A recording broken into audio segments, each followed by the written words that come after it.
Today I thought I'd demonstrate a technique called reverse weeding, which really is a simple way to weed your very detailed designs.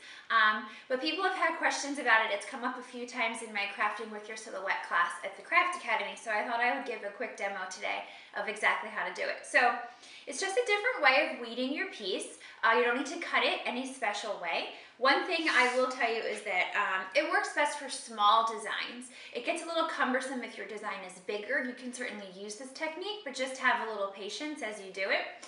And the best way to prepare your design, you can't really see what I have written here because it's not weeded yet. It says thank you.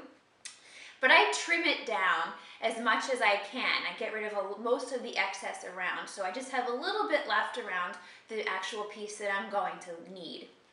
So let's get started. I use this technique on this thank you card here, and you can see that the text is very small. In fact, the capital letters are 3/4 of an inch high.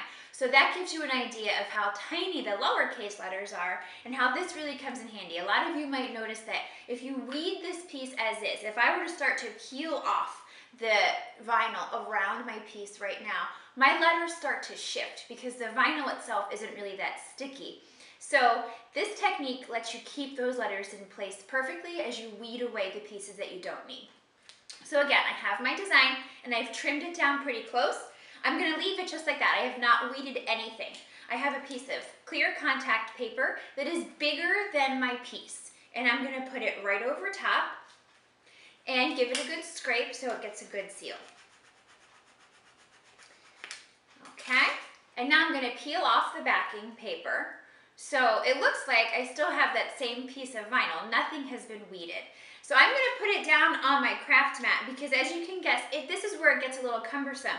The transfer paper is really sticky, so it's going to stick to your fingers. So the trick that I use here is that I put it down on my craft mat or my work surface, and I just take a little bit of washi tape and I just tape the corners down. And this is why I said make sure that your transfer paper is bigger than your piece of vinyl. Because this gives you some excess around the corners where you can tape it down to your workspace. And now you're going to weed this just like you normally would. You're going to pull away the pieces that you don't want in your design.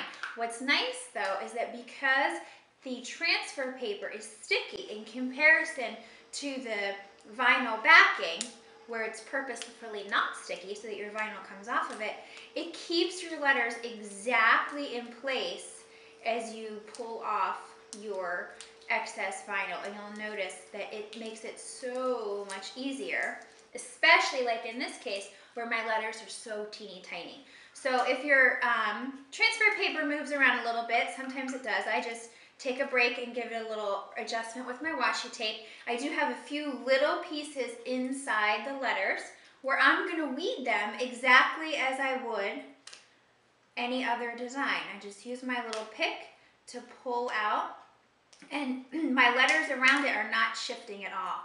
And like I said, when you have text this tiny, I mean these letters are less than 1/2 inch tall, when you try to weed on your vinyl backing, they shift all around, and this keeps them perfectly in place. And you can see now I have a perfect thank you that I've weeded, and it's now ready to be transferred onto my paper to finish my card.